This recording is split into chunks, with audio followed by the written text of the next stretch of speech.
Kentucky gets a big win over Florida. Syracuse is making Louisville feel a little upset, and LSU loses another one. We take a look at what's wrong with the Tigers. All this and more this week on College Football Weekly.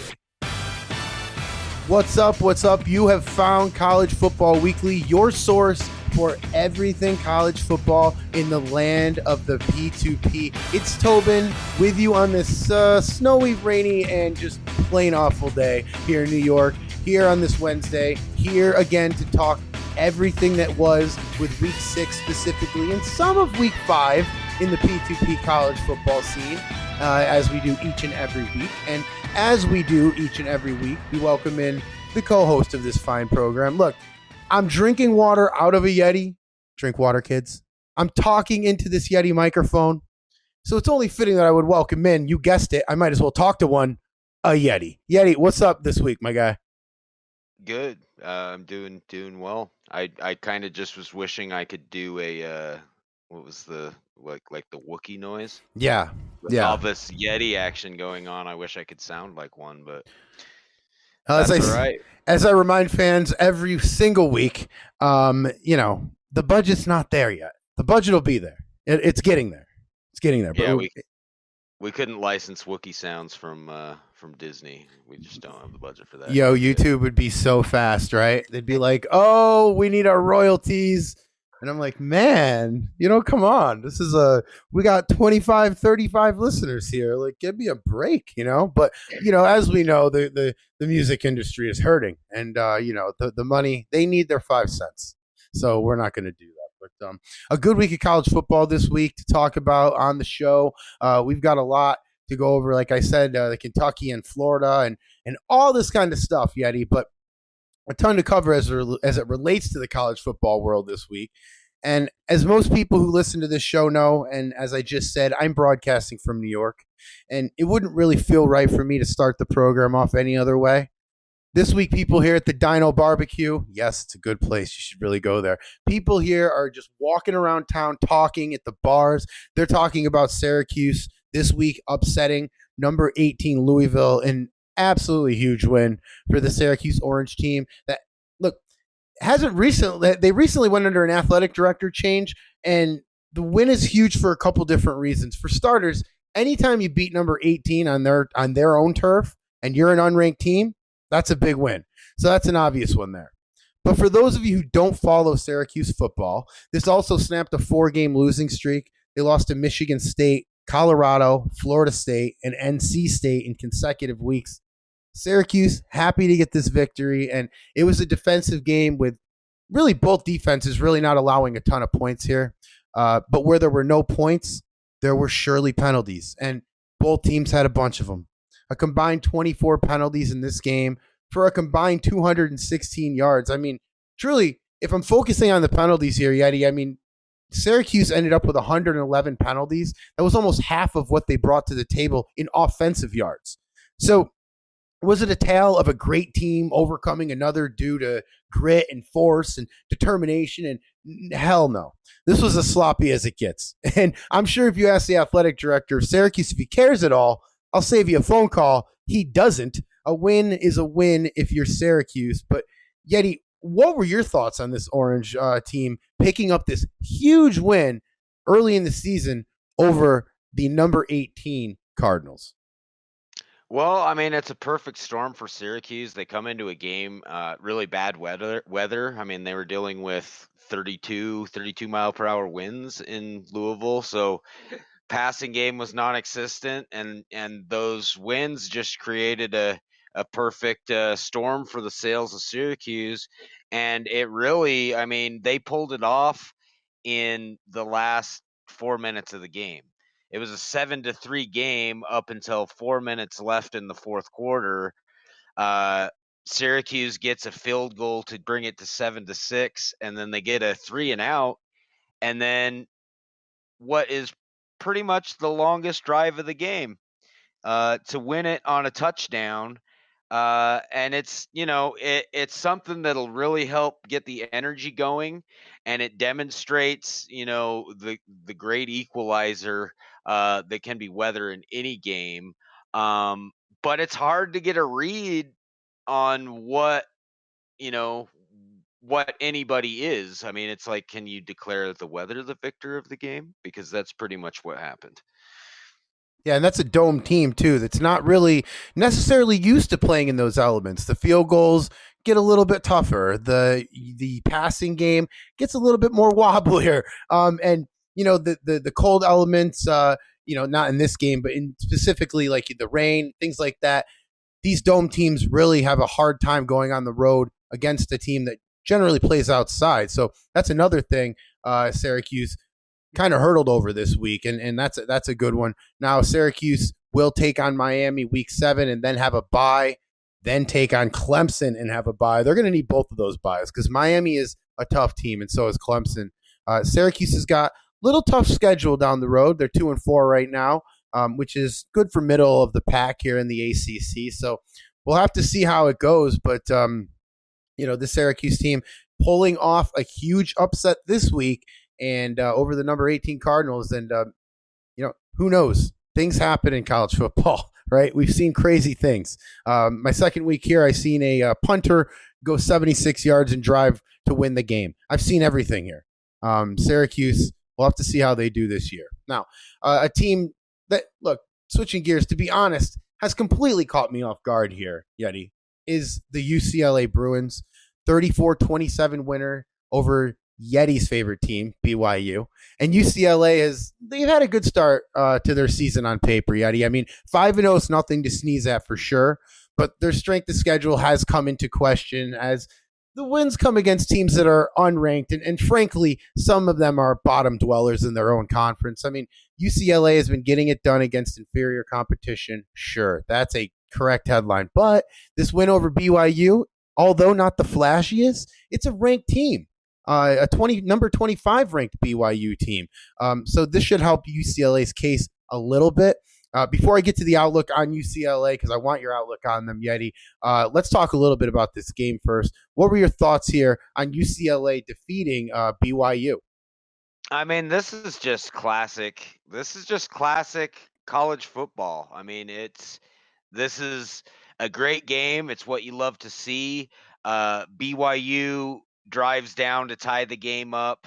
There's some back and forth.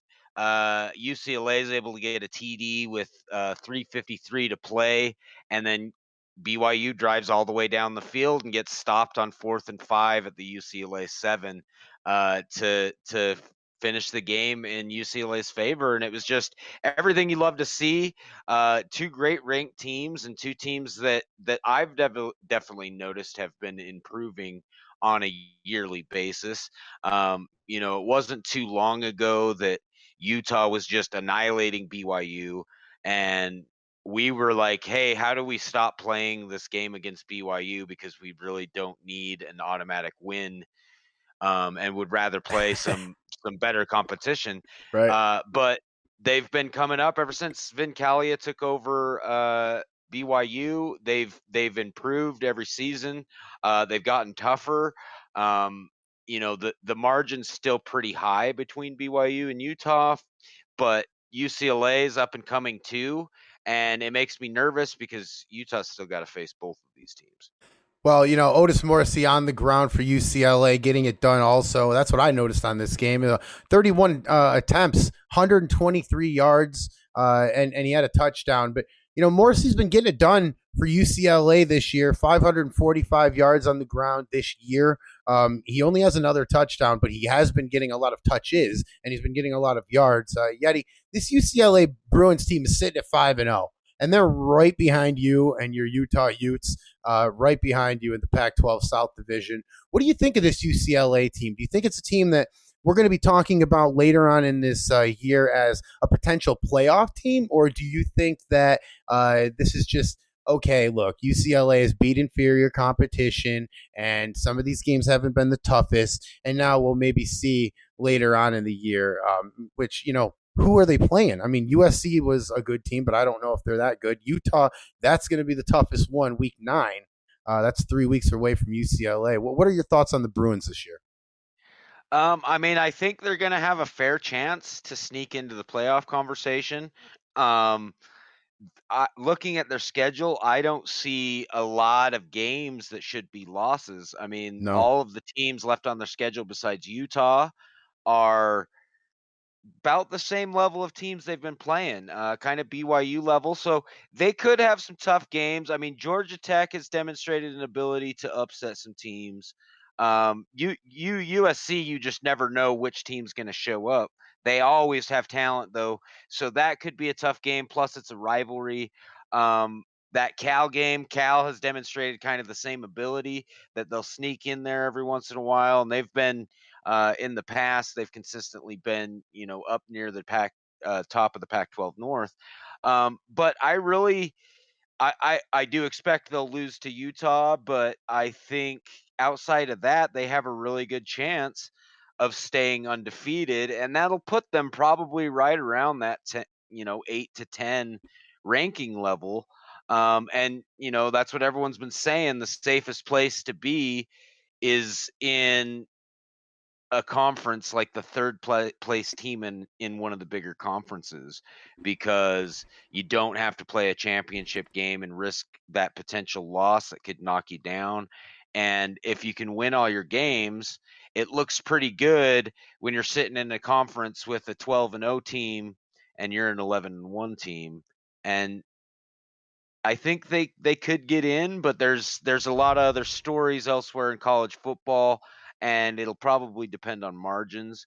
It might depend a little bit on how they do against Utah. If they're able to keep that game close and it isn't just an annihilation by Utah or a big defeat, then I think that even if they lose that game, I mean, it is in Salt Lake, so you know, that's a tough place to play. Utah doesn't lose any games at home, and if they can keep that game close, and it's not just like, well, they don't even belong in the same conversation as the playoffs if you're losing to an annual playoff team by a big margin. So I think it really will hinge on that and whether they have kind of some funky games.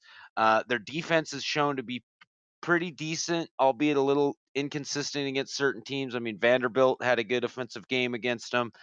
BYU's game was pretty good. Outside of that, against, and obviously Colorado, Arizona, or Air Force, and Minnesota are worse teams than BYU, and even Vanderbilt. Vanderbilt was in the conversation for the SEC's East a couple seasons ago, and they had a pretty good recruiting class as well. So they've got some talent over there in Vanderbilt, even if it's not showing through in the win-loss column. But yeah, I mean, if we were playing our thumbs up, thumbs down game, I would say, yeah. I mean, I think UCLA is going to compete for a playoff spot this year. Well, it'll be an interesting story to see where UCLA does end up. Their schedule looking good for them, and as you said, that Utah game will be a very big determining factor in terms of the playoffs. I think for UCLA. Now, this was a top story this week, and it was also a Wire Forest game of the week. And yet, on the other side of the field in this one was a BYU program, and they're finding themselves at 5-1 following this loss. And look, they've beat middle of the road teams, maybe a little lower than middle of the road.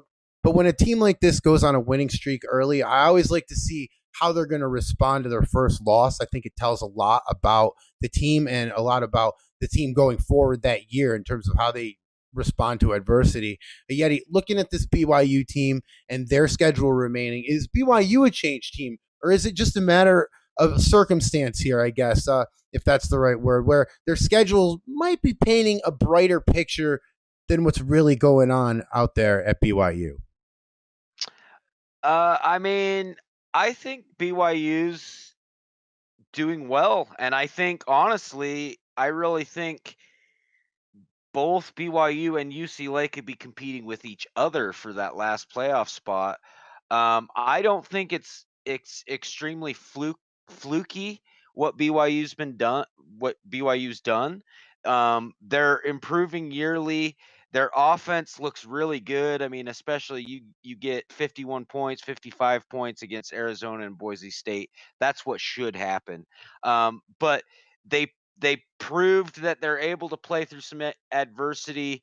They drove the ball down. They competed against a bigger conference team. I mean, obviously BYU's independent, but UCLA should be considered a bigger program, and they competed with them. I mean, they were toe to toe.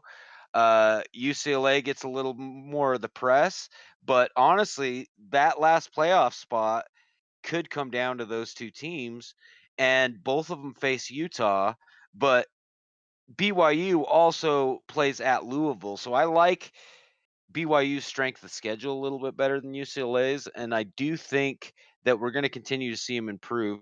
They have gotten some nice recruiting classes. They have some good players. Fowler, their QB, I'm pretty high on him. Yep. Um, and he's got a great arm, great accuracy, steady player, demonstrated that he can lead a team. I mean, even though it was an incomplete pass, they're at fourth and 5 from the 7. They weren't able to push it into the end zone. They demonstrated that the pressure, didn't get to him. I mean, it was pretty much just a incomplete pass, not entirely the QB's fault.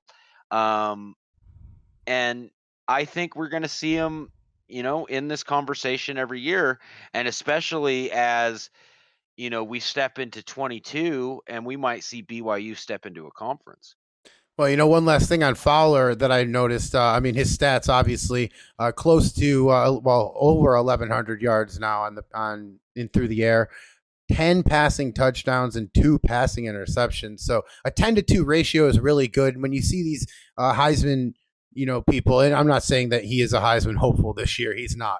He's a freshman. But, when you see these Heisman numbers come up, you always see real high passing touchdowns and really low interceptions. It demonstrates that you have the ability to calm down, focus, and make your throws without being rattled too much. And I think Fowler is going to be a very good player going forward for BYU. So it'll be interesting to see how far BYU can go. Now, moving on, look, LSU, we got to talk. Okay, we have to talk because we're currently sitting at 2-4, and for a team that was in the SEC championship game last year, you got to wonder what happened. LSU not doing well, and with all due respect to LSU, I really don't know about your team this year. I mean, they rank in the 50s and 60s in all team stat categories, but passing, Eddie, it's a little bit different over there. Frank Sherrill, he's passed for nearly 2,000 yards, which is good for, I think, 18th in the country. LSU's now sitting at 2 losses in a row with their most recent loss to Georgia. And one of the biggest things I see right now is there's absolutely zero traffic down there, Eddie. And by that, I mean, there's no recruits that are being signed yet. Yeah, what's wrong with this LSU program? Because I like LSU, and it's painful for me as a fan to see them go through this year.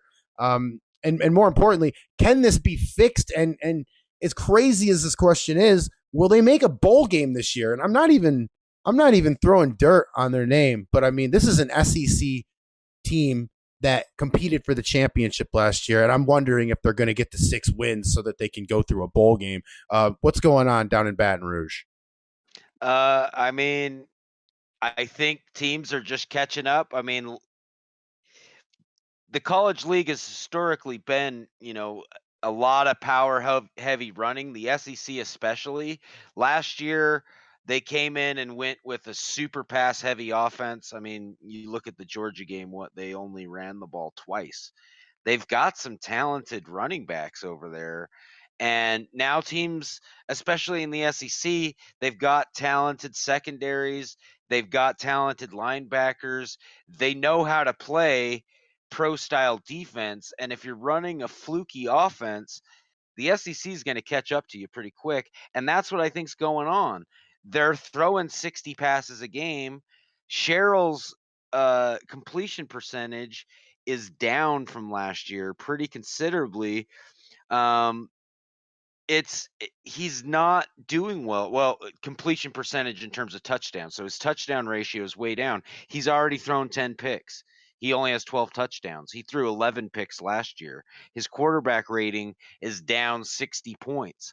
So they've got to really smooth through and do some work on those playbooks, get things more efficient, but Sherrill's, he's also got to get his head in the game. He's throwing 10 picks already this early in the season. And I think that speaks to the SEC teams catching up to kind of what I think's a little bit of a fluky offense. Well, they got Alabama, they got Auburn, Ole Miss, Texas A&M, and South Carolina, and then Duke at the end of the year. That is the remaining games for LSU, sitting at 2-4 right now. So we're gonna have to see where the Tigers go. I know it's been a little tough schedule, technically speaking, for the AD over there as well in the beginning of the year. So I don't know if we can hang all of them on him. To be honest with you, but LSU having a bit of a tough year this year, and hopefully we'll see them back in the SEC title game soon. Especially for me, I'm a fan of them. I like LSU. So look, that's going to bring us to our first break. Yeti, we're just getting started here on College Football Weekly. There's so much more to talk about. We've got your tips. We've got thumbs up and thumbs down to play. So much more. We'll get to it all on the other side of this when College Football Weekly returns. This week, number 3 Virginia and their Heisman winning quarterback Daniel Kelso head to Blacksburg for a showdown with the number 21 Hokies. It's a battle for the Commonwealth Cup and bragging rights in the state of Virginia. It's the Cavs and the Hokies. It's this week, and it's only in the P2P. Guys, thanks for listening to College Football Weekly. Tobin and I appreciate all the support. In addition to Yeti tips and thumbs up, thumbs down, we're going to be introducing a new segment on here called Wires Featured Games.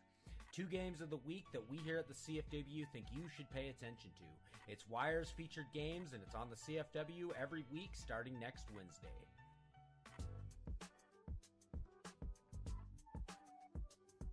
Welcome back, Tobin and Yeti Show, College Football Weekly, presented by the P2P. And Yeti, lots going on, as we said, in the world of college football, and lots going on behind the scenes here at the P2P. We're constantly switching things up to make some processes here a little better, a little faster. And as a result, this process is becoming much more streamlined and much easier to put out every week. And just we're making really small adjustments to make things easier for us and to make things be more successful for us. And the same, Yeti, can be said about these Kentucky Wildcats. And this will lead us into the Wire Forest game of the week. That's the sound effect this week. Yeti, Kentucky is a team that I campaigned for to make it to the college football playoffs instead of Nebraska last year. And of course, they didn't. But now this season, Kentucky is coming in with a chip on their shoulder, I think. And they're showing people why I was right last year. Despite them losing their bowl game, I mean, look, the motivation it was at an all-time low last year. I mean, you're going to get told that you're not supposed to be in the playoffs when clearly I think you were the team that needed to be in the playoffs. You're not really going to care about the nationwide or the carcredit.com bowl. They would have made it to the Cheez-It Bowl. They would have cared. But my point is, they're not really going to care because they're not fighting for a national championship. And last week, the Wildcats were very motivated, and it showed. They taking a 14-0 lead over Florida and never giving that lead up. At one point, it got to 28-6 Kentucky, and then the two kind of traded blows. But Yeti, first, before we get to Kentucky's outlook, your reaction to this Kentucky Wildcat team pulling one out over good old Florida? I mean, I think it's a great win. It's a great win for the program. It's a nice big win. Florida was in the playoffs last year. They've got a lot of talent. I mean, they're in transition as they lost Dave Thomas and the square hamburgers, and now they're switching to putting mayo on their hamburgers. But Florida's still a great program, and that's a huge win. And I think Kentucky's here for good. I mean, they're demonstrating to consistently be a top of the SEC East team. SEC East has historically been a little bit weaker, but Georgia is an annual playoff team as well. They sit at 5-1. That game is coming up this week. I mean, I think Wire Forest is going to have Kentucky on back-to-back weeks for game of the week because they're headed to Georgia next, and that's a huge SEC East matchup that's really going to tell the story. For me, is Kentucky legit this year? I kind of think they are. They're going to be in the playoff conversation, and these are two teams that, we were talking about UCLA and BYU earlier. Kentucky's been more impressive for a little bit longer, and they come from a tougher conference. And so, Kentucky could probably afford one more loss, especially with beating Florida. They could probably handle losing that game to Georgia, but it's the same thing. They've got to keep that game close, demonstrate that maybe we do want to see them in the playoffs and see this Georgia Kentucky matchup again, see how they fare against the Utahs and the FSUs and the Virginias. But they've got to keep it close. If they do what they did in week 5 at South Carolina, dropping 138-25. You don't want to do that. South Carolina is a 2-3 team, and that's something I was going to point out. They got to come out and win those bowl games. If you're going to be a championship team, you got to come out when you face adversity, when you get let down, when things don't go how you expect they're going to go. You got to come out and still play. That's a knock for me. If you're bummed out and don't want to come play in your bowl game, you're not going to come out and you're not going to be able to handle the adversity in the playoffs. So that kind of South Carolina game speaks to that a little bit. They might be coming out thinking, oh, yeah, this game's going to be an easy game. We're going to win it. Those kids got to make sure that they're ready to play every week, and every week is a national championship game, because that's how you got to treat it if you're going to win a national championship. And so that's the only knock. I consider them a fringe playoff team, and they're only going to get better. Their recruiting classes have been good. They've consistently demonstrated that they can win in the SEC. I think they're an up and coming program. This might not be the year. I think that loss against South Carolina is really going to come back to haunt them unless South Carolina kind of goes on a streak and wins a bunch of games. But they're 2-3 right now. So that's going to come back to haunt them. They got to win that game. The Florida game kind of, that's demonstrating that they're coming back and saying, hey, we lost the game. Now we got to get our head right. But, they did it at home. Now they're back on the road at Georgia. They really got to show up for that game. Well, they also have to show up for week 13 is what I'm looking at. I think that trip to Stores, Connecticut against the Huskies is going to be a little bit tougher than people might think. We'll have to see how Kentucky goes through this right now. And also, you talked about recruiting. Kentucky in week 5 picking up their best recruit so far this year, free safety Paul Anderson, who's a 4-star. He committed to Kentucky. They also have 2 3-stars, both on defense, a strong safety and a linebacker, as well as a 2-star tight end. So Kentucky making things moving. There's traffic down there, as I like to say, but we're going to have to see how Kentucky can handle. I mean, you got Georgia and you got Florida in the same division. And yes, they just beat Florida, but Florida's not done making noise this year, I don't think. And we're going to have to see how the SEC East handles up. As always, the SEC is something that is fun to follow. Now, switching gears here, moving into the Big Ten, where Nebraska has upset the number 9 Wisconsin Badgers 2 weeks ago, 31-24. And just last segment, we were talking up Kentucky. And now, their late season rival, or the one who prevented them from getting into the playoffs, Nebraska, is right here on cue. Yet Nebraska wasn't supposed to win this game, I don't think. Sure, the score says so, but the game, for the most part, I don't think did. Nebraska letting up 244 yards on the ground to Wisconsin and giving up 13 penalties for 105 yards. That should doom any team, but it didn't. And yes, quarterback Kyle Foss for Nebraska had a good game, but this was really a story of Nebraska coming back, putting up 21 unanswered points in the last 20 minutes of football and getting a victory. Yeti, this is a big loss for Wisconsin, who had high hopes going into this year. Sure, they did get a win last week to rebound, but what does this loss 2 weeks ago tell you about the Wisconsin team that really had high hopes? And like I said, they thought they might be winning this conference this year. What does this loss tell you?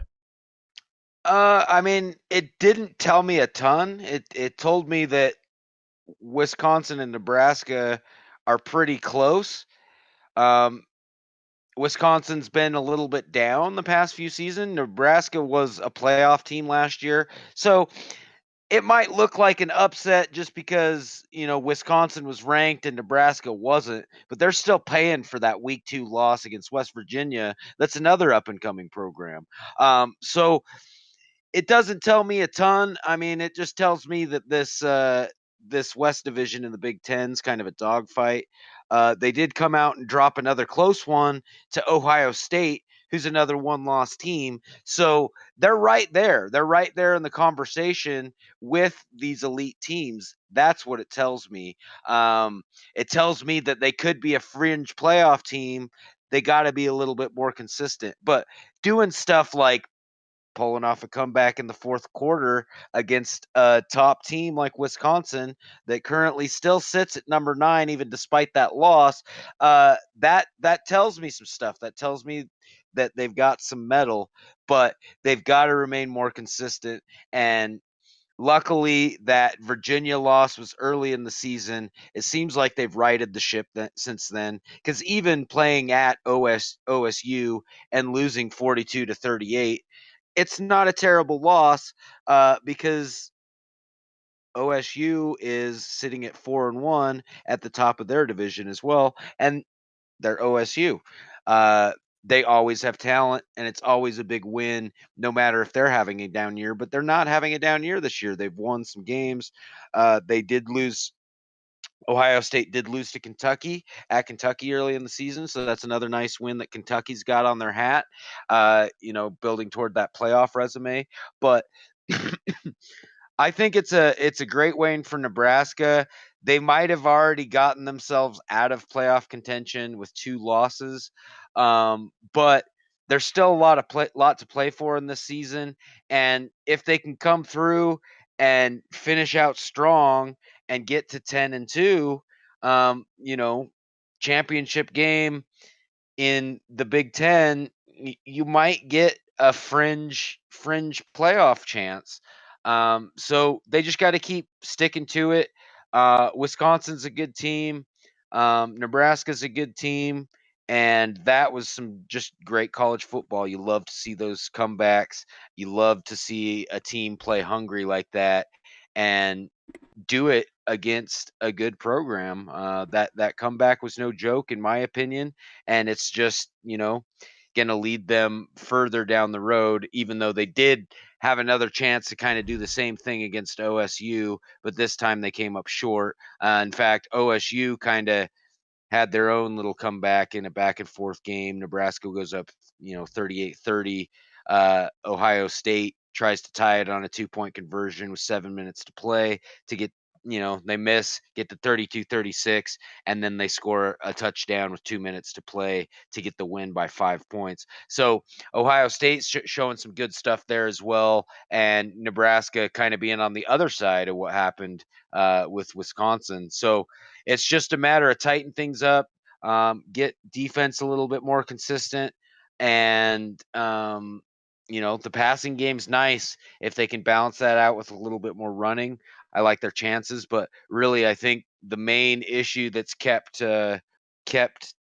Nebraska from winning more football games is the defense. I mean, obviously West Virginia, they lost 44-3, and so that was just bad in all facets of the game. But they're an up and coming program, and I think they'll continue to improve. And I think we're going to be talking about them next year as the top 2 or 3 team in the Big Ten, if they aren't already this year. But they still got Illinois in the division, Wisconsin, but they've got to win out if they're going to compete to get into the conference championship, which could put them at fringe playoff. But I like Nebraska.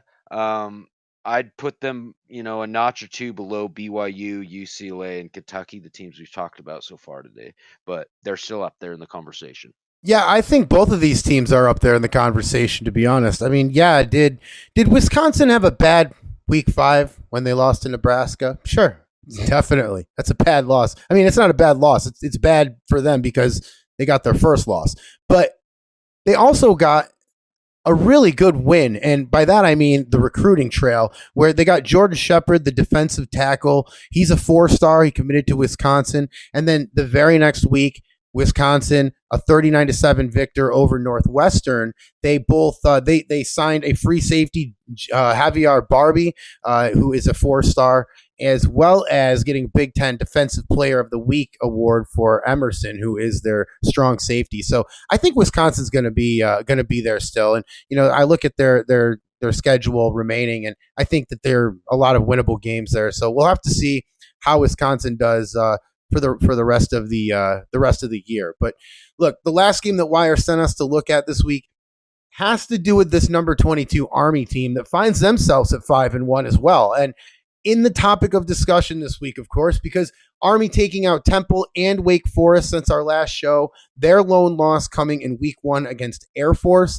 Yet this Army team is looking at 3 straight bye weeks to rest up some injuries. So you have to think that they'll be completely healthy when they start playing again, coming back in week 11, which is a road game against North Texas. But can Army run the table the rest of the way? I mean, if they do, where does that land them? And I'm asking myself that, can they run the table? And if so, if they do run the table, where would that land them?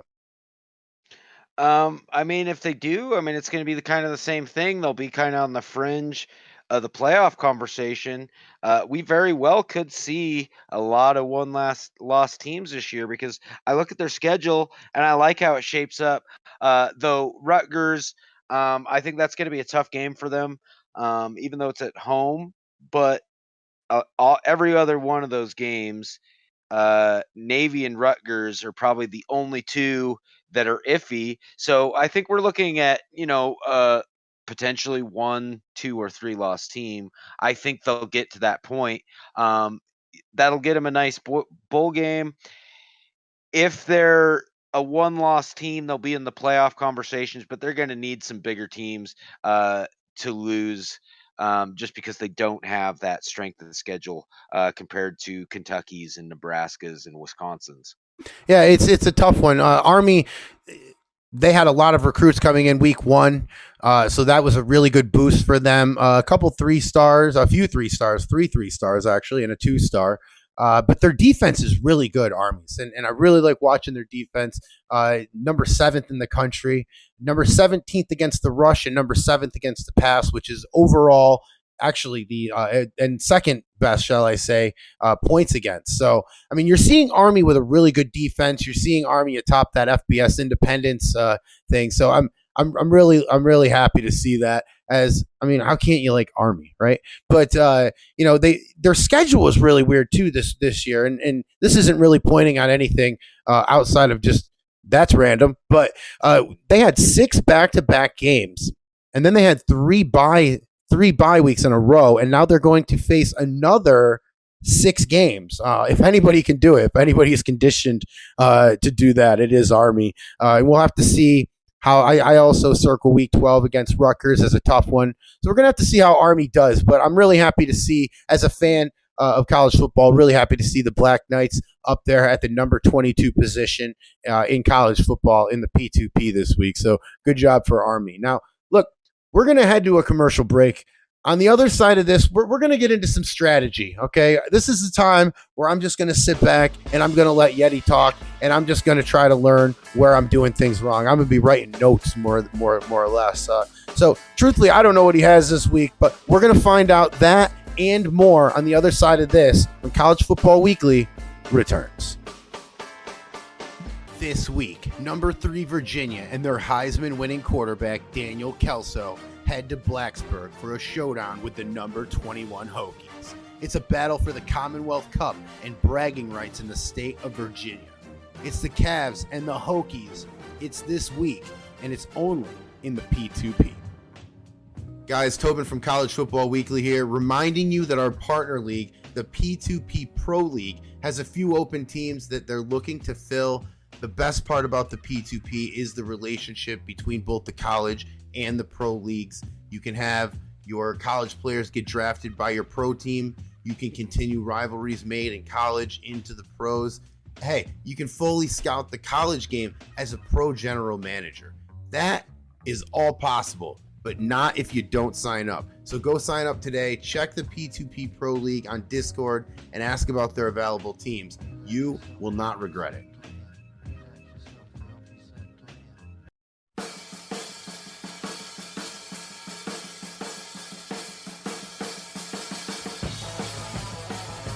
And welcome back. Tobin and Yeti hanging out here on a Wednesday, as we always do here, talking college football in the land of the P2P. Thanks for listening wherever you are, however this message is getting transmitted into your ear. We do appreciate that. We take, we appreciate you taking the time to give us a listen. Now, Yeti, it's time to talk a little strategy here in the P2P and in this game in general.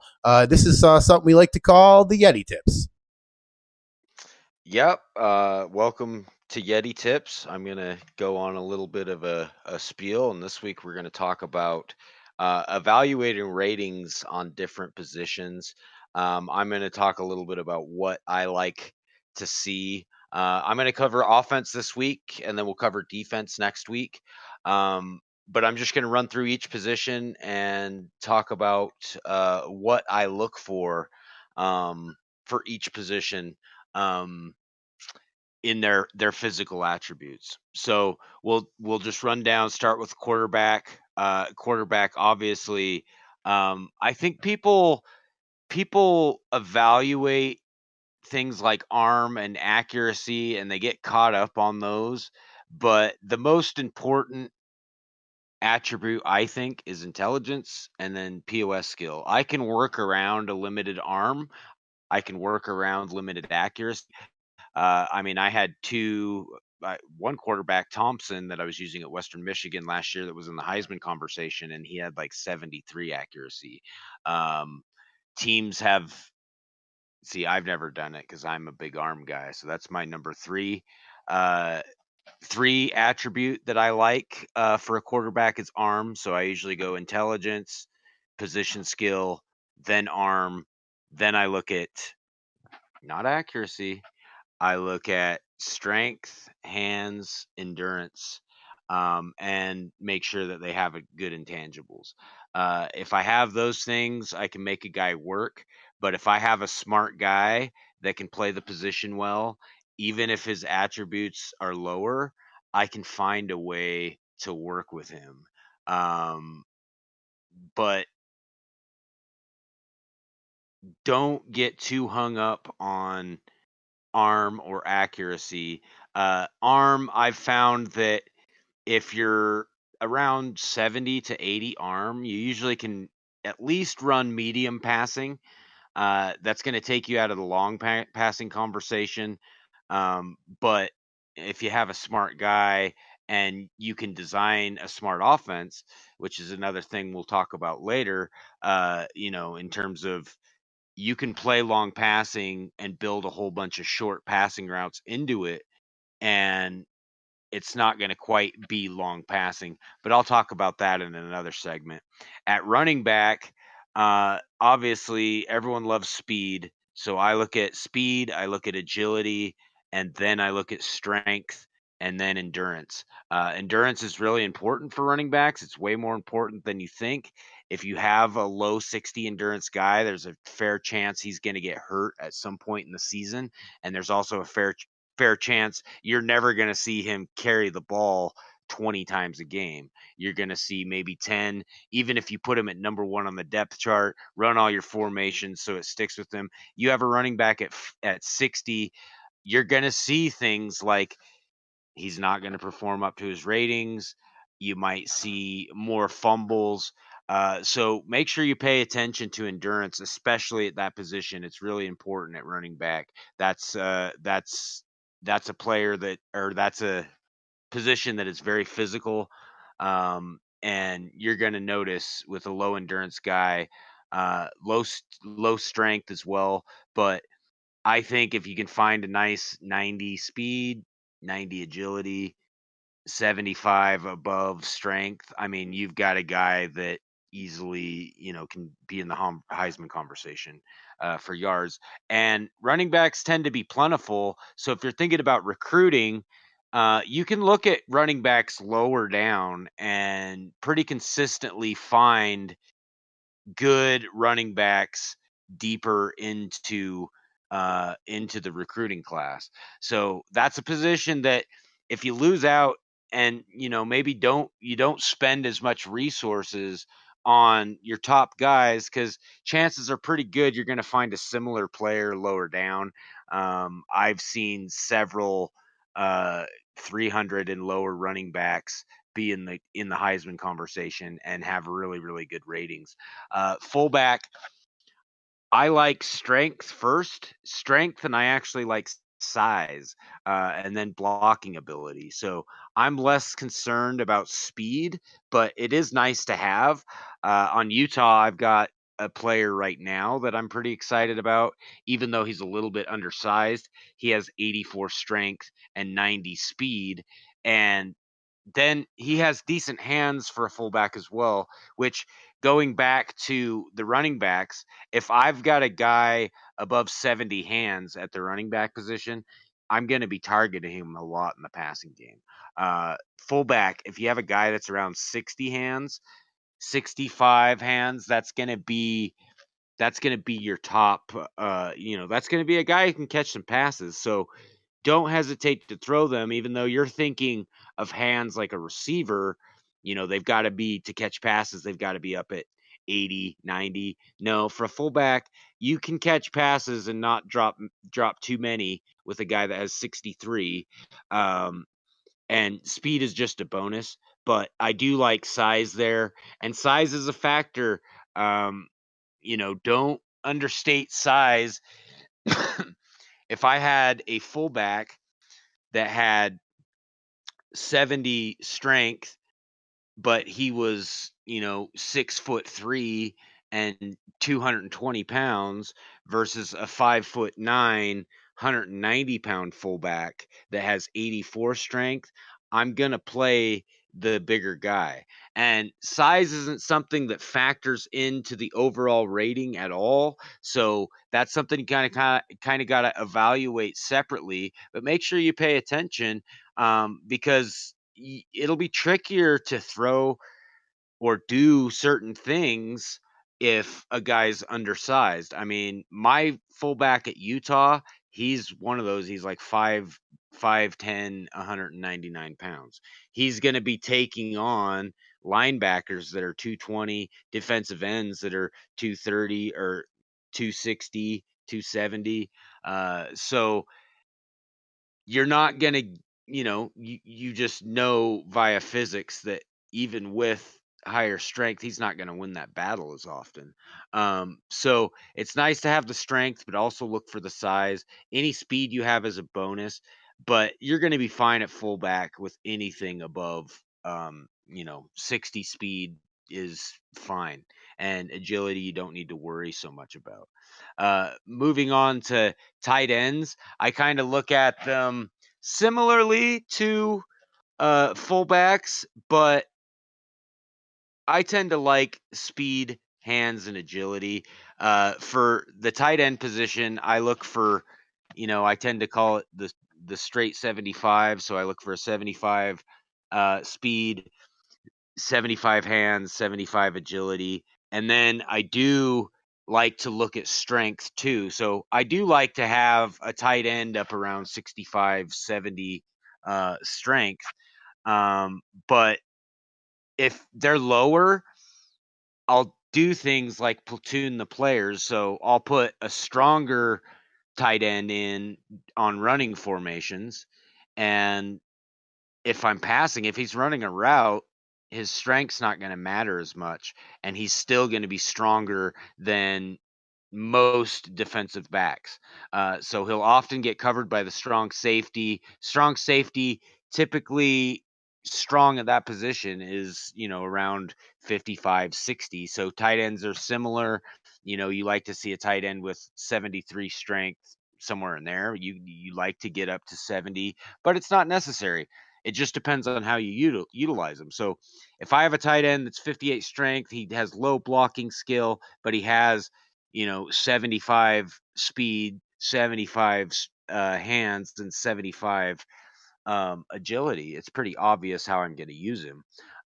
And size will make up for the lack of strength. So make sure you, again, pay attention to those stats, the physical stats of the player, because it does make a difference.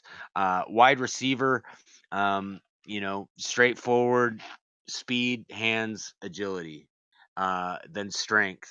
Um, Having a strong wide receiver is gonna play a factor in competing for balls. It's gonna play a factor in yards after catch. It's gonna play a factor in beating cornerbacks for receptions. So, and it'll make a difference in blocking. So, even if a guy has low pass blocking and run blocking ability, go look at some of your receivers one day. Just go look at their pancake stats and look at their missed block stats. You're not going to see a lot, especially if you have a guy that can get up around 50 strength at wide receiver. I tend to like taller wide receivers just because we play those kind of over the top routes, and you got to have tall receivers if you want them to win those battles. Short receivers, a guy that's 5'9", 5'8", you're going to put him on a lot of slants and drags, quick outs, bubble screens, stuff like that. That's stuff that would probably work, but I've got my formula that I like to work with, so I kind of stick to how I've always built things. But without a doubt, you could utilize the tool, but it's all about just observing how they're working, and then line.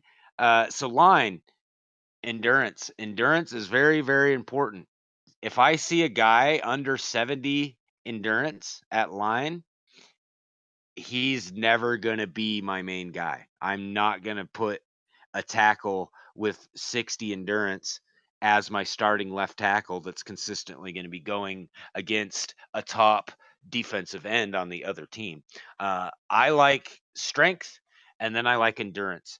I worry a little bit less about their actual blocking skill, but obviously the better you can get it, great.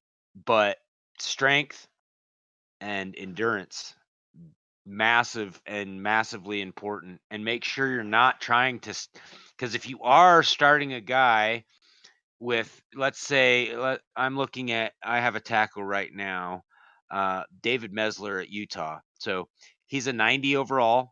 He has 84 strength. He has 90s in pass blocking, 90 in run blocking. Great player, right? Well, if I go over and look at his endurance, it's 60. I'm never going to put him as my starting left tackle. He's going to be a platoon guy. He's going to get some playing time around the line, but he's never going to be the main guy.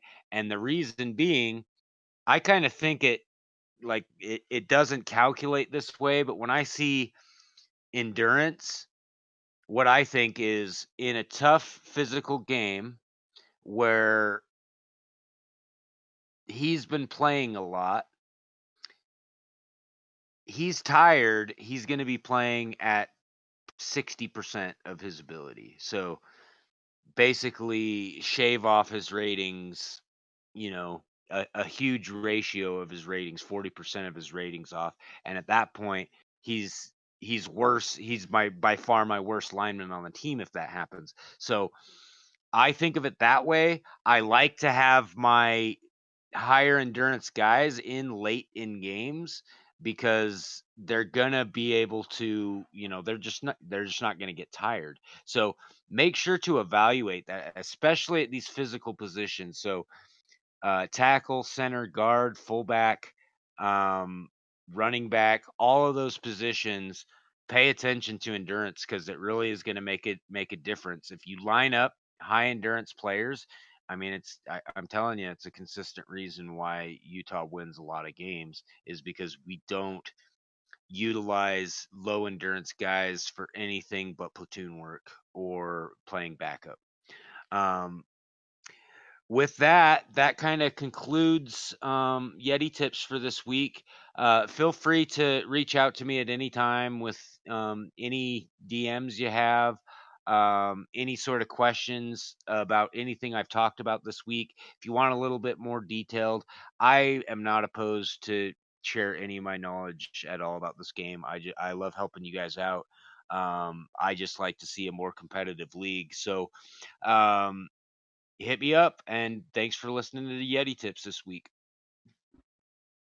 Well, Yeti, the thing that I took from all that, and the thing that, like, I think a lot of people have a problem with, maybe not, because, well, I'll say this: I'm very new to simulation football. I come from the world of Madden, and I just felt all those eyes roll, right? But here's the thing: in Madden, it's like, okay, get somebody with speed and get somebody with like a good juke or agility, right? And you're like set at running back. But it's like listening to specifically the running back part and how many things go in and factor in.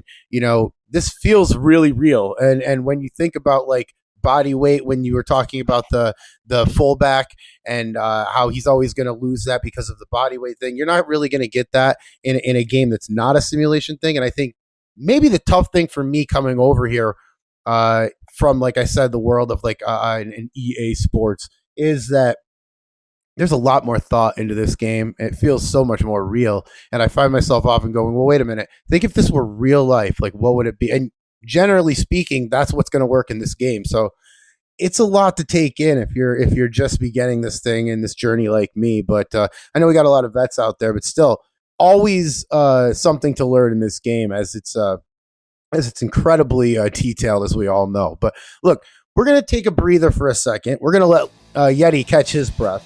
And when we come back, we'll be talking about the FBS independent scene, looking at each one of these schools and looking at how they've been doing this year and how maybe how they'll fare for the rest of the year. So all of that when we come back, when College Football Weekly returns. This week, number 3 Virginia and their Heisman-winning quarterback Daniel Kelso head to Blacksburg for a showdown with the number 21 Hokies. It's a battle for the Commonwealth Cup and bragging rights in the state of Virginia. It's the Cavs and the Hokies. It's this week, and it's only in the P2P. Guys, thanks for listening to College Football Weekly. Tobin and I appreciate all the support. In addition to Yeti tips and thumbs up, thumbs down, we're going to be introducing a new segment on here called Wires Featured Games. 2 games of the week that we here at the CFW think you should pay attention to. It's Wires Featured Games, and it's on the CFW every week starting next Wednesday.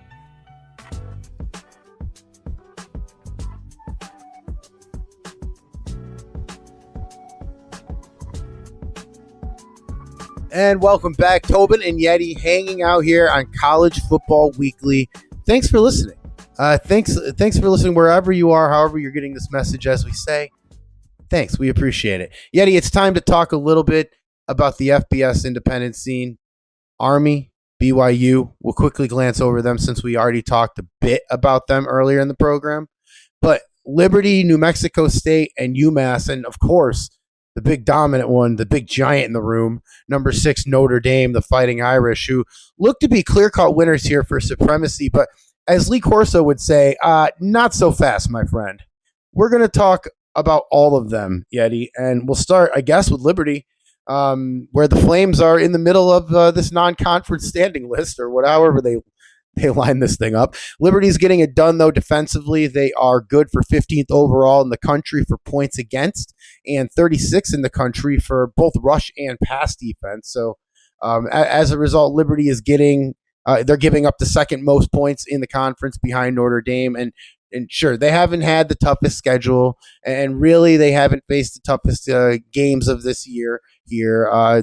They still have Syracuse, and they're going to travel to Virginia and Oklahoma later this year. So for now, they're pulling good stats. And me and you talked off the air. We're going to do the thumbs up, thumbs down here. So for me, my thumb is down for Liberty, honestly, who seems to be kind of struggling against regular competition for me here, and with a tougher schedule remaining, and they're sitting at 2-2 with those teams they just played.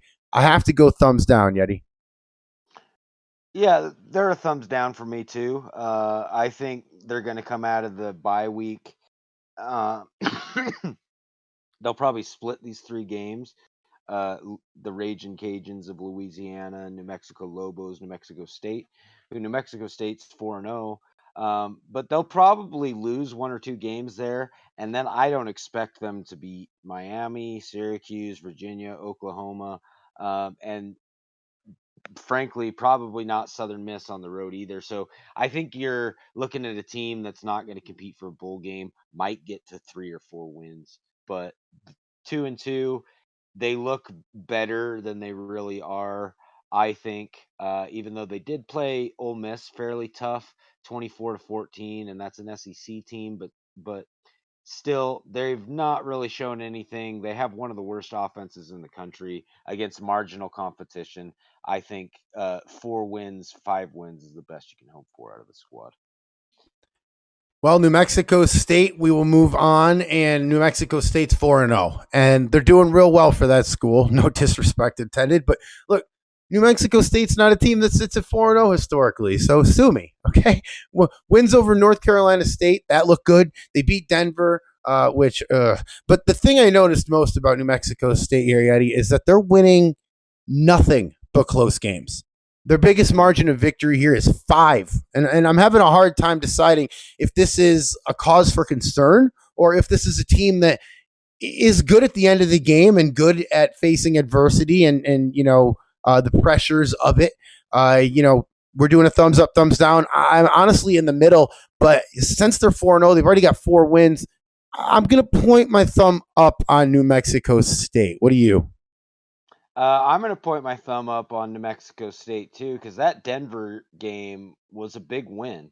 Denver's got some talent in there. I mean, they had one of the top recruiting classes for a brand new program. That's pretty special, and so they do have some young talent over there in Denver to pull out that game.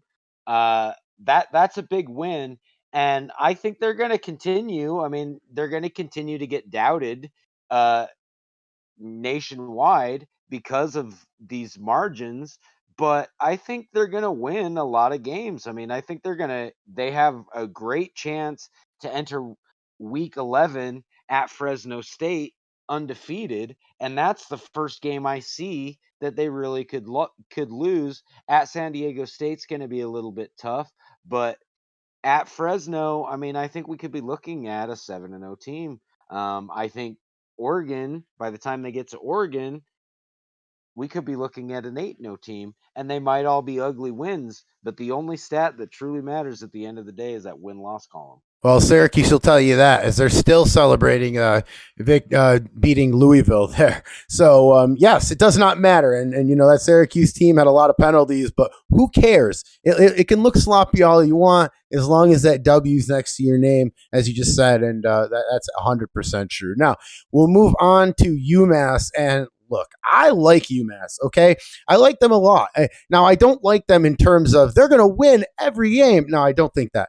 But where UMass was, say, 3 years ago to where they are now, the trajectory is up. I remember last year they pulled out a victory. Off the top of my head, I do not remember who, but they beat a ranked team last year. So they made some noise there in the college football news. And also they are winning the rivalry games. I mean, they beat Boston College here 38-14. That's a good win for UMass. They're also recruiting well.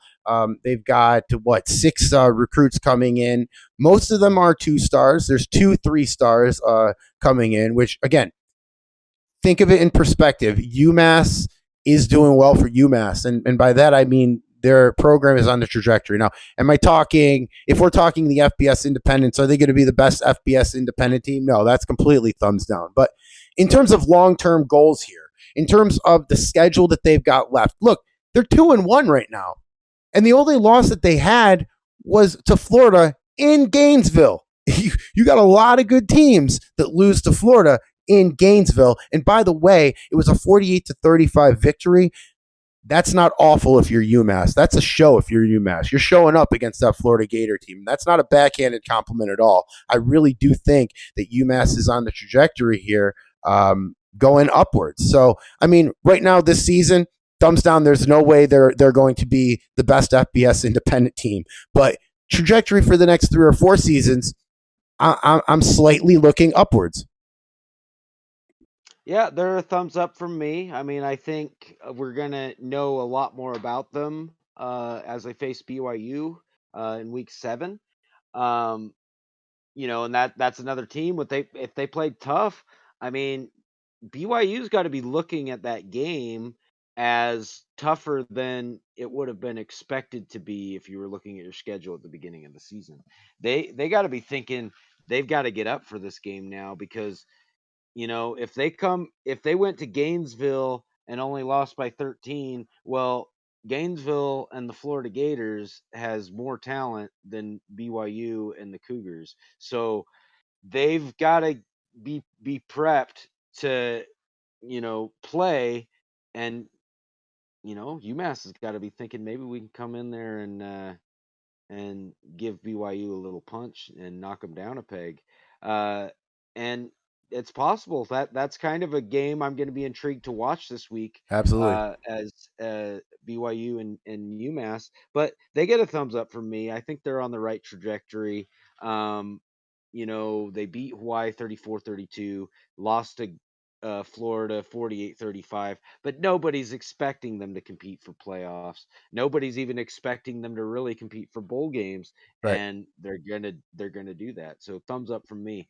Yeah, and when you're winning your rivalry games too, that's always good for morale on campus. That always leads to, I think, a couple more wins throughout the year, just by not being physically and mentally, I shall say, exhausted. I played on some pretty bad teams, and by the end of the year, it's like, oh god, we're gonna go and get smoked again. But if you win your rivalry games, that's always something that you can hang your hat on. Now, we talked about this UMass and BYU game, and personally for me, and maybe this program, since I heard your opinions here, this might be the most intriguing game of Week 7, and it has nothing to do with the championship, but it's a good barometer for this. Now, I do think BYU is going to win this game against UMass here. I just spent all this time talking UMass up, which I still think, but I do think that BYU is going to win. Look, McCaffrey, their wide receiver, is coming off an Offensive Player of the Week award in Week 6. They've got Earl Rodriguez recovering from injury. Herschel Giordano, the coach, has just signed a contract extension for $3.5 million. He'll be there for the next 5 years. So I think BYU is going to be good. I think that Week 8 is the barometer, and that's against the Utah Utes, and that's a lot of U's, and Utah University Utes. That's you, Yeti, the Utah University Utes. That's why when Miami, Florida tries to call themselves the real U, you know who the real U is. I don't think you can get any more U's packed in. My goodness, at an arcade, it's just U, right? The three. Now I'm dating myself, but here we go. BYU does look good. Okay, they're probably going to stroll in to Utah 6-1, and then they're going to have Utah State, and then 3 road games: UNLV, Louisville, and Ohio. And I think that all of those last 4 games are winnable. That puts BYU going into the end of the year with 1 loss, and I think BYU has a big thumbs up for me. I think that BYU has a chance. Anything can happen in college football here. They just lost to UCLA, but I think they rebound from this well. And if they do, I think that it's going to be a very good BYU team because of it. Yeah, I agree. I mean, it's really hard for me to ever give BYU a thumbs up, but they're going to get a thumbs up from me. I think they are going to come into Utah in Week 8 at 6-1, and I think that Utah is going to be their only other loss of the season. So I think we're going to be looking at a 10-2 team at the end of the year, which could be in the playoff conversation.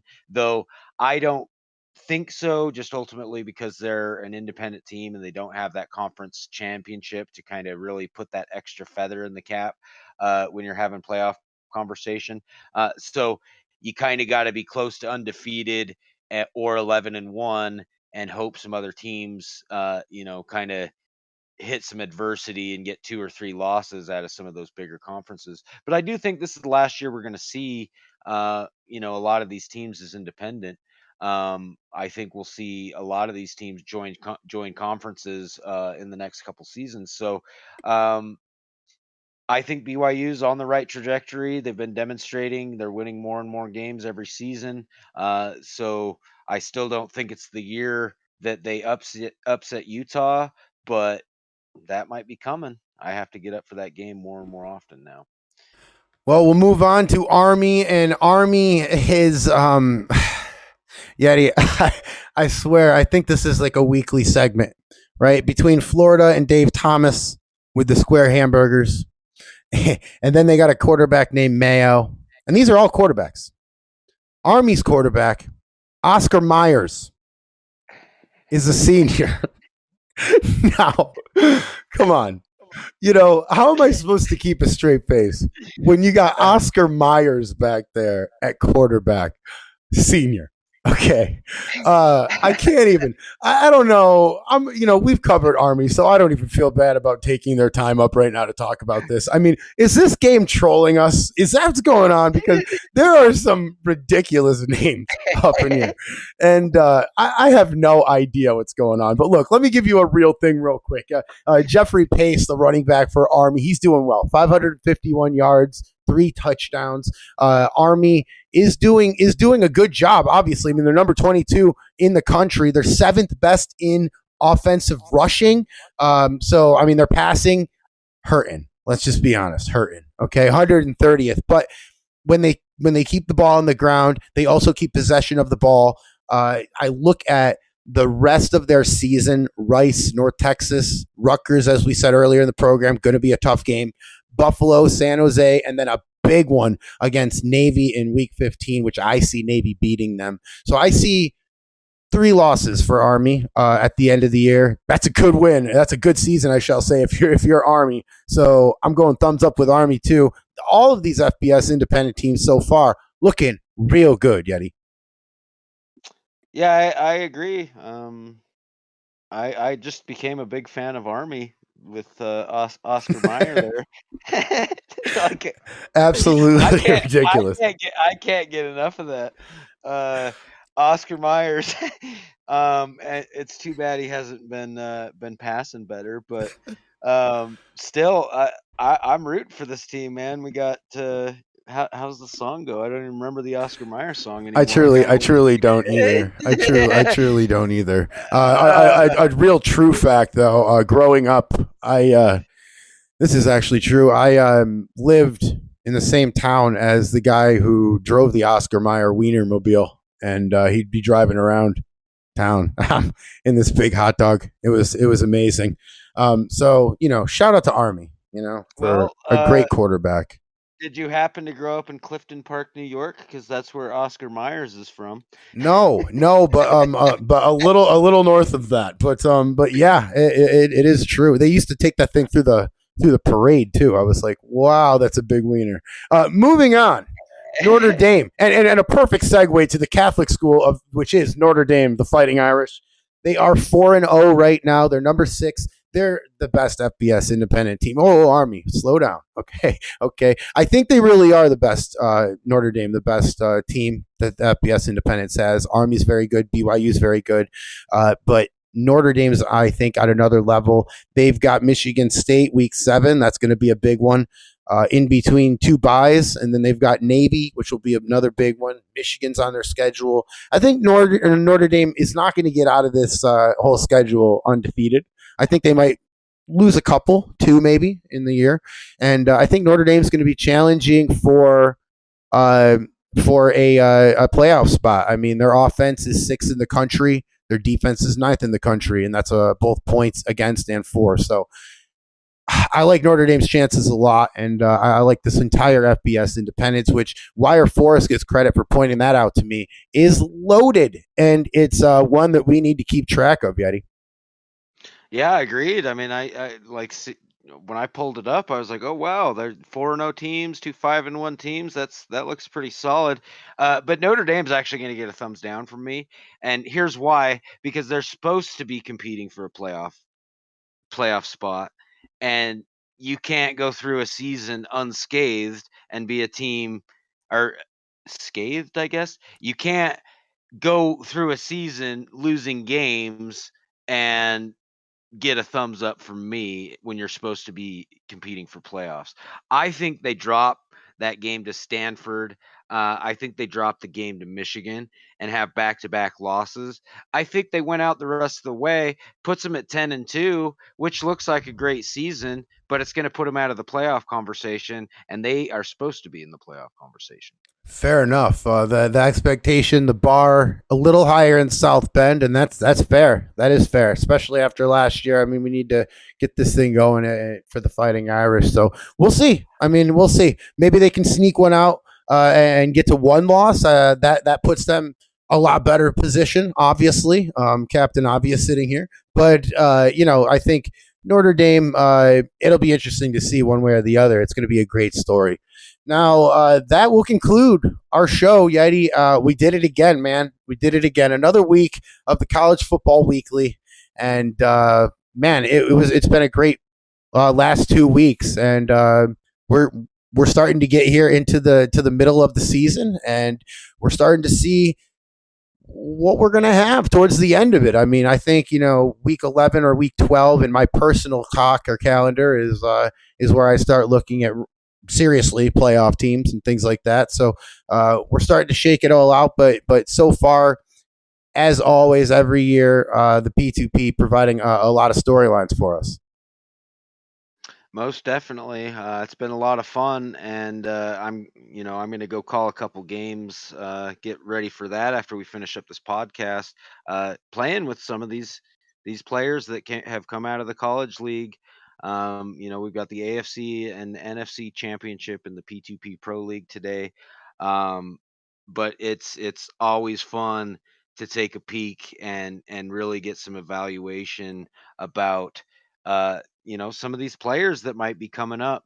They do translate pretty well a lot of times to the pro game, especially a lot of the top players, and it's been really fun to take some of my favorite players from my team and be able to draft them into the pro league or pick them up out of free agency or find them any way I can, and just work with them and play with them. And it all begins here in the college league, and it's been a fun season, and look forward to, as we really get into the meat of the season, just really look forward to seeing how it develops, and who's going to show us what they got.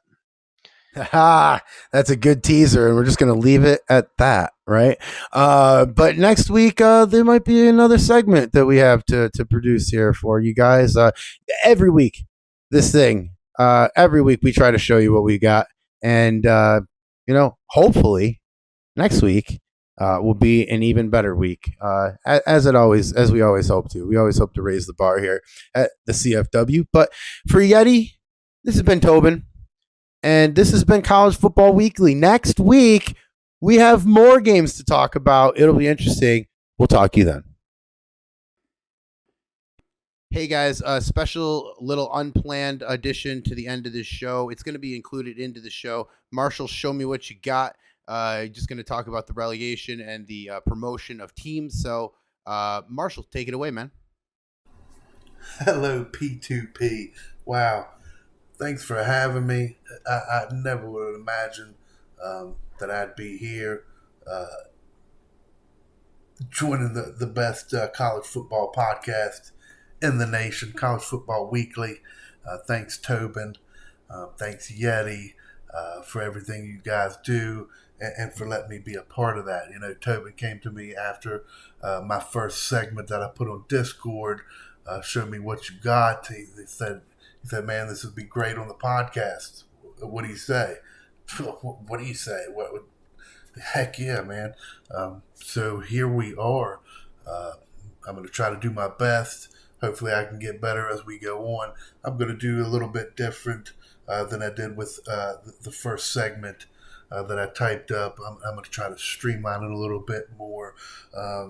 I think what I'm going to do, we're going to kind of focus on one team from the group of 5 conferences that I think is looking hot right at the moment, and then go to the mother conference and see who's not hot at the moment. So let's get to it. We'll start in the Mid American Conference, and I got to say right now the hot team is the Ball State Cardinals. They're 4-1 overall. Uh, they're 3-0 in the conference. So yeah, I think they're the hot team right now. There now, nobody's ranked in the MAC right now. Um, Ball State, they're hosting Toledo coming up week 7. I think that's a win. If we take a look after that, going into week 8, they got Kent State at home. I think that's going to be a win. So I think 2 more wins coming up for Ball State's just going to kind of pad their status coming up. But yeah, Ball State Cardinals, they're 4-1 right now. I think they're the hot team in the MAC. Now, if somebody gets ranked at the end of the season and wins this conference, then they're going to go to the Big Ten, right? So now let's take a look at the Big Ten and see who's not hot. Right now after 6 weeks, I'm going to pick Northwestern to be the not hot team, if you will, out of the Big Ten. Man, they're 1-5 overall. They're on a 4-game losing streak. It's not looking good for these guys. 121st in the country in yards per game, 126th in defense. Man, they're giving up over 500 yards a game. The only bright spot for these guys right now is Larry Miller, the senior quarterback. Man, he's working his tail off. He's trying. He's got 922 pass yards. He's got 307 rushing yards. But he can't do it all. He can't catch the ball, too. Or can he? No, I don't think he can. Right now, Northwestern is just not looking good. The Wildcats in that relegation spot right now for the Big Ten. But you know how it goes. It's only if the MAC can get somebody up there. Next, we're gonna look at the Conference USA. It's hard to decide between UT San Antonio and Marshall. They're both 3-0 in the conference right now. But I'm going to pick Marshall. Why? Because I'm kind of partial to the name. Partial to Marshall. Like I said, Marshall's 3-0 in the conference. They're 3-1 overall. Let's take a look at their schedule right now. They're on a 3-game win streak. So they've got that going for them. Upcoming game at Missouri, I think that's a win for them. Kind of middle of the road on the offense. Their defense looks decent until you get to the rush yards per game. They're giving up 160 yards on the ground, but only letting up just over 200 through the air. They've got an open week after that Missouri matchup. I don't like to look so far ahead, but man, doesn't look good for Marshall at the end of the season. How did they get this schedule? At number 24, Alabama, number 11, Houston at home, and number 3, Virginia at home. That is 3 tough matchups for them. So I'm going to roll with them right now, I think, just because of the name. So they've got that going for them, at least in my book. Now, is Conference USA going to have somebody ranked that wins that championship and get promoted? I doubt it. Hey, but if they do, somebody from the SEC is going to get relegated. Right now, we'll take a look at, let's say, Texas A&M. They're 1-5 overall, 0-3 in the conference right now. They're just getting pummeled in that West Division. They've lost 4 straight games. Go to the schedule, man. They've got an open week coming up, so that'll give them a break. But then they've got Ole Miss. They've got number 24, Alabama. They still got Florida on the schedule. I don't know. I'll pick them right now as the relegation hot seat, but I don't know. I think they could win a few games out of the remaining to get out of that hot seat. It's yet to be seen. There's a lot of ball to be played. I don't even think anybody from the SEC is going to get relegated anyway. So, hey, there's that. So next, we're going to take a look at the American Athletic Conference, and my pick's going to be the Houston Cougars, the only ranked team in the top 25 out of the group of 5 conferences going into Week 7. Houston is 5-1. They're 3-0 in the conference out there in the West Division. I think they're going to win it. I mean, I think Houston has a very good shot of winning the conference championship and being ranked as well. We take a look at their schedule. The next couple of weeks, they got Tulsa at home. I think that's going to be a win. They've got Navy at home. Who knows? We'll see what Navy's got. They're undefeated right now. I think they've only played one conference game. So that I think that'll let us see what Navy's got. Show me what you've got, Navy. But yeah, right now Houston is doing good things. 33 points a game, just letting up over 21. 432 yards of offense per game. Sherwood McIntyre, he's a junior quarterback for these guys. 15 touchdowns to just 4 interceptions. That's pretty good. 1,600 yards. He's throwing the ball to Donald Noriega. That's his main target. 24 catches for 474. He's got 3 touchdowns on the season so far. James Bauer's the big guy on defense. A fourth-year junior free safety. He's got 33 tackles from that safety spot. A couple sacks. 3 interceptions. Another big thing for Houston, they've got 2 4-star commits already. That's tops in the AAC. They've got a 4-star tackle out of James Cohen from North Lamar High School in Texas. They got a hometown boy, Elwood Schrader, 5'11", 192-pound freshman. Well, of course he's a freshman. He will be, huh? Halfback from Elsick High School in Houston. He's going to stay home. So, yeah, Houston, man, I think they got a real good shot of winning this conference and being ranked at the end of the season and getting that promotion up. Well, you know the drill. If somebody comes up, somebody's going down. Looking at the AAC's mother conference, the ACC, this week I'm going to talk about probably not the worst team in the Atlantic Coast Conference, but definitely not hot right now. And it's a surprise to me, Central Florida. Man, they're just 2-4 overall. They're 0-3 in the conference right now. And I don't know, it just surprises me. They looked so good when they first got promoted. I thought they were a good fit. I thought they were going to, jump right in there and compete. But having a kind of rough go of it this season, they've lost 3 straight games since that big win at West Virginia back in Week 3. Week 4, they lost at Clemson. I really didn't think that was going to be. But, yeah, they lost by 10 points to Clemson. The last 2 weeks were some tough contests. They were at number 16 Miami. They got spanked there, man. That was a surprise.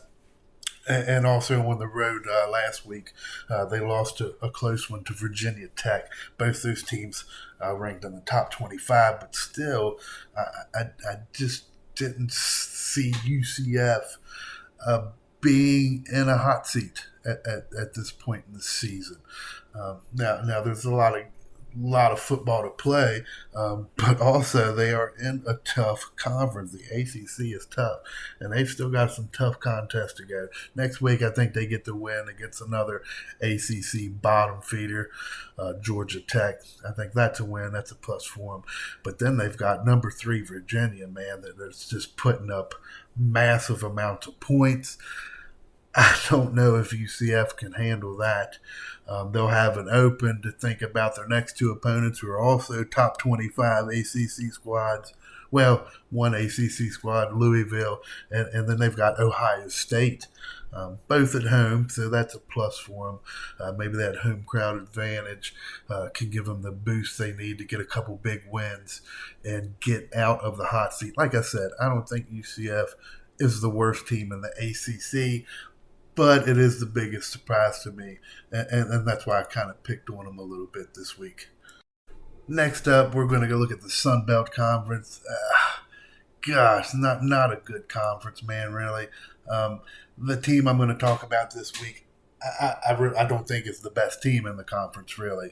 But they got a 3-game win streak now. That's the best in the Sun Belt at this point. That's the Louisiana Raging Cajuns. They're 4-1 overall. They're 3-0 in the conference right now. That's about all I could say good about them. Now let's take a look at the schedule. Big wins. They did win at Charlotte in week 1. That was a good win for them. They won 3 straight. The last 3 weeks: Troy, Coastal Carolina, South Alabama. Nothing great. Boy, number 2 Baylor really showed them who was boss in that 80-3 drubbing back in week 3. But it's still, they're 3-0 in the conference right now. That's tops at this point. Got some Richard Cabrera. He's their senior quarterback. He's the leader out there. A little over 1,100 yards passing. Just 6 touchdowns, though. Not a lot of big numbers on the offense. 91st in passing, 38th in rushing. They got a few tailbacks that are sharing the load there. Russian defense is really good, 11th in the nation. But on the other end, the passing defense, a little porous, ranked 108th. Upcoming games, Liberty at home. I think that could be a win. Texas State, that might be a good game for them. They'll close out the season with 4 straight road games. And like I said, I don't think they're the best team in the conference, just the hottest right now. Maybe the last time we even talk about these guys this season. Taking a look at the Big 12, I don't think anybody's really got anything to worry about from the Sun Belt as far as getting relegated. But, we'll talk about somebody anyway. And we'll pick TCU this week. The Horned Frogs kind of surprised me to be at the bottom of the Big 12 right now. Haven't won yet in the conference. They're 0-3, 1-4 overall. Now, they are under new leadership, and it's good leadership. This guy's got ties to the Florida State program. So I think there is really going to come in. I think the culture is going to change. I think they're going to start doing different things. They're going to start bringing in better recruits. But right now, it is what it is. It's going to take some time to get that program to where the athletic director wants it to be. Right now, like I said, 0-3 in the conference. Taking a look at their schedule coming up, they just come off a big loss to number 2 Baylor. But no surprise there. Baylor's rolling. Next, they have number 20 Texas at home. That'll give them something to prove right there, man. If they can get a win there against the Longhorns, that could be a turning point for them. Oklahoma State, week 8. That's definitely a winnable game at home. So yeah, TCU's on the bottom right now, but definitely they have the tools in place higher up in the office to turn things around and really get things going there in Fort Worth. All right, guys, out to the Mountain West now, and it shouldn't be much of a surprise who's got my hot spot for this week. It's in the West Division, none other than the Denver Pioneers. Man, these guys are 5-1. They're 3-0 in the conference. They're on a 3-game win streak, and they just came off probably the biggest win in program history as they went to Fresno and took down the Fresno State Bulldogs in a shootout, 45-42. Looking at that game, man, quarterback Josiah Cockrell, the true freshman, had a spectacular game, probably the best game of his career. He was 21 of 28, 262 yards in the air, 4 touchdowns, just that 1 interception. He's got 843 on the on the season so far, 10 touchdowns to 3 picks. Man, the kid is doing good things. Denver is just rolling. I mean, got to be the story of the season so far. Like I said, they're hot, man. You don't get much hotter than that. Did they even have a win last season? I don't know. Somebody check on that for me. I need better staff writers here. But anyway, man, I think looking at the next upcoming games, I think they get a win at Hawaii next week. I think they go on the road and get a win at Wyoming in week 8. And, man, 2 wins there. And I think Denver might be looking at a top 25 ranking. Definitely the hot team right now in the mountain, not only the Mountain West, probably the group of 5 as a whole, and to not be ranked, that's really saying something. I think this team has got nowhere to go but up, and they're showing it. I mean, they've got young talent everywhere. They're really working hard to bring in some good recruits. And they're just, like I said, the sky's the limit for the Denver Pioneers trying to get a shot at that Pac-12 promotion. Looking out in the Pac-12 now, I think it's almost guaranteed that somebody's going to get relegated from the Pac-12. Right now, we'll talk about the Beavers. Oregon State, they're just bad. They've given up 198 points on the year. They're just 1-5 overall. They're 0-3 in conference play. They've got number 1 Utah coming to town next week. I don't think they get a win there. They'll travel to California week 8. Probably not a win there either. They're just not doing good. The defense is ranked 100th overall. They're letting up 33 points a game. They're only scoring 16 points a game. I